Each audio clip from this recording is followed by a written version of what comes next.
እና አባት ከገጠር መጡ። የዴቭ እናት ጋር ተፋጠጡ። አደይ እና ዴቭ ውሳኔ ወሰኑ። ከዚህ በኋላ አብረው መቀጠል እንደማይችሉና በቤተሰቦቻቸው መካከል ያለውን ከባድ ችግር እንደማይፈታው ሁለታቸውም ቁጭ ብለው ተነጋገሩ። አደይ የቱንም ያህል ልቧን ቢሰባብርና ቢያንኮተኩተውም እንኳ አታስብ ዴቭ፣ እኔ እንደምንም ብዬ እግዚአብሔርን ተማምኜ እንደምንም ብዬ ሁሉንም ነገር አልፈዋለሁ። ነገር ግን ድጋሜ ወደ ህይወቴ ለመምጣትም ሆነ ለማሰብም እንዳትሞክር። በቃ አንተም ባለህበት እኔም ባለሁበት ፈጣሪ ይጠብቀን ብላ አለች። ዴቭ እጅጉን ደንግጦ እንዴት እንደዛ አይነት ነገር ልትወስን ትችያለሽ? አደይ ቢያንስ ተረጋጊና ውሳኔያችንን ብንወስን አይሻልም ወይ ብሎ ሲላት፣ ምንም አይነት ውሳኔ መወሰን አልፈልግም። እስኪ ንገረኝ፣ አንተ ገና ድሮውንም ወስነህ ቢሆን እኮ አንድ ነገር ታደርግ ነበር። ምን ማለት ነው ይሄ?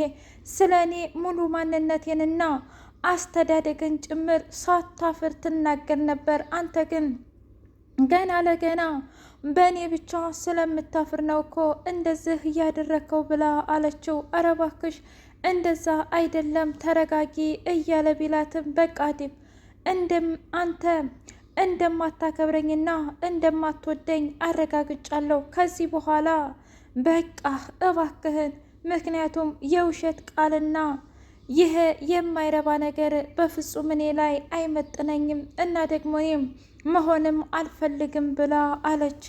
በጣም ተናዶና በጣም አዝኖ፣ እሺ ታዲያ አንቺ የምትፈልጊው ነገር ምንድን ነው? ምንም አልፈልግም፣ ግን አንተም ከህይወቴ እንድትወጣ እናትም ደግሞ ድጋሜ የቤተሰቦችን ስም የኔንም ስም እንድታነሳ አልፈልግም።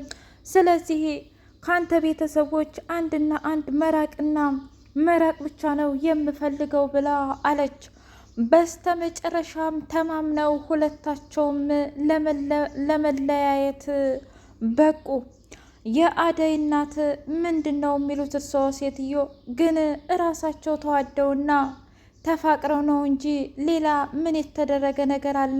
እኛ እጁን ጎትተን ዲቭን አግባት አላልነው? ምን አይነት ስርዓትና ወግ ነው? ለመሆኑ ማን ነው ወልዶ እንደዚህ ያሳደገሽ ብላ ስትላት፣ አርፈው ቢቀመጡ አይሻለዎትም እንዴ?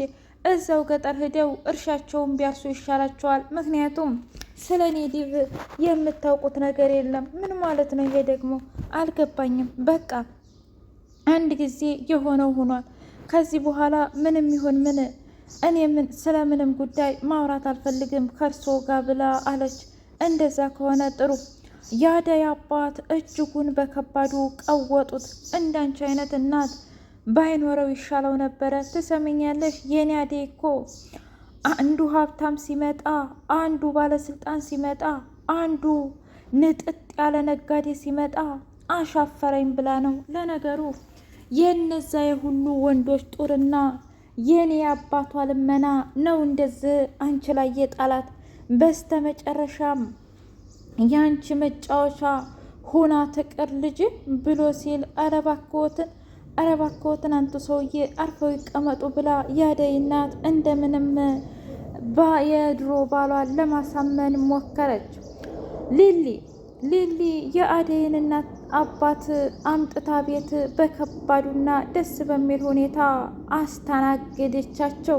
እናም እስኪ ንገሪ ልጄ፣ እንደው ምን እንደተፈጠረ ንገሪም ብለው ሲሏት፣ አረዲያ እውነት ለመናገር የዲቭን እናት እንደዚህ ያልጠበኳትም ነበር። የእውነትም ለካ ሰው በፍጹም አይታመንምም።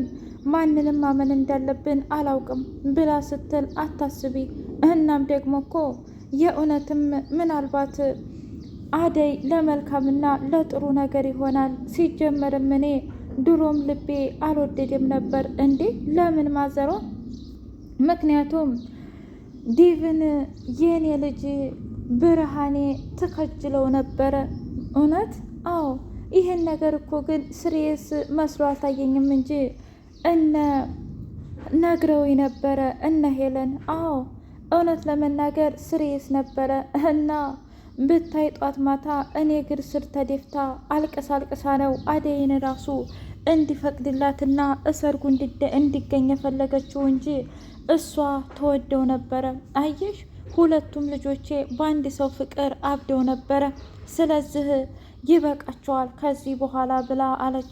እንደውም አደይን ገጠር ይዤ ሄጄ እዛ የሆነ ነገር እከፍትላታለሁ ብሎ አለ አባቷ። አይ አባዬ በፍጹም እንደዛም አይሆንም። እኔ እዚህ አንድ ዶክተር አለ ስራ የሚያስገባኝ እና እዛ ስራ እሰራለሁ ብላ ስትል ምን ብለሽ ደግሞ ወደዛ ሂደሽ ሌላ ጣጣ ታመጭልብኝ እንዴ ብሎ ሲላት፣ አባዬ እውነት ለመናገር አንተ ለእኔ ብለህ በጣም ብዙ ነገሮችን እንደከፈል ካውቃለሁ፣ ግን ደግሞ ቢያንስ ባሁኑ ልታምነኝ ይገባል ምንም ነገር እንደማይፈጠር ብላ አለች። እሺ አምንሻለሁ ልጄ፣ ለነገሩ እኔም እንድትሄጂ አልፈልግም። እዛም ያለውን ሽምግልና ስለጨረስኩ ድጋሜ ሌላ ጣጣ መግባት አልፈልግም።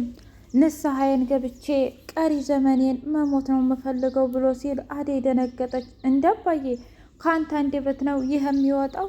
አላመንሽኝም አይደል? አደይ አይደል? እኔማ ከአንድ አይሉት ስንት ጊዜ ለምኜ አስለምኜ አልሆናልሽ፣ ምክንያቱም ስለማትፈልጊ። ስለዚህ በግድ ጎትጉቼ እንደማላስገባሽ ለራሴ። ሰላም ውድና የተከበራችሁ የትርሲቴ ሰንዲቅ ሚዲያ ቤተሰቦች እንዴት ናችሁልኝ? ሁሉ ሰላም፣ ሁሉ መልካም። ምን እግዚአብሔር የተመሰገነ ይሁን። ሰላም ነኝ፣ ደህና ነኝ። ለቻናል አዲስ የሆናችሁ ሰብስክራይብ እያደረጋችሁ ቤተሰብ የሆኑ ነበር ቤተሰቦች ስለምትከታተሉኝ እጅጉን አድርጌ አመሰግናለሁ። እጅግ አስተማሪውና አጓጊው ሰራተኛዋ አደይ እንደቀጠለ ይገኛል። አደይ በአንድ ጀንበርና በአንድ ቀን ሁለ ነገሯ ከንቱ ሆነባት። እጅጉን ልቧ ስንጥቅጥቅ ስብርብር አለ። አላማና ቅዷ ዲቭን አግብታ በሰላምና በፍቅር መኖር እንደነበረ የሁሉም ህልሟ ነበር። ነገር ግን የዲቭ እናት በፍጹም እንዳልወደደቻትና እንደማትመጥነው ልክ ልኳን ነገረቻት። አንቺ ወንዶችን እንዴት ማማለል እንዳለብሽና ከዚህ በፊትም በጣም ብዙ ነገሮችን ስታደርጊ እንደነበረ ፍቅር ነግራኛለች። ስለዚህ አንቺ ለልጄ አትመጥኘውም። እኔ የፈለኩትን መርጬ የልጅነት ፍቅሩን እድረዋለሁ ብላ ስትል ማዘር፣ ኧረ እባክዎትን ግን እኮ እኔና ዲቭ በጣም እንዋደዳለን። ደግሞስ ቢሆን በዲቭ ምርጫ እንጂ እንዴት በሰው ምርጫ ሊሆን ይችላል? እሱን ምንም አይመለከትሽም። እኔ እኮ እናቱ ነኝ አይደል? እናቱ ያለችውን ነገር በሙሉ ደግሞ ልጅ ያደርጋል።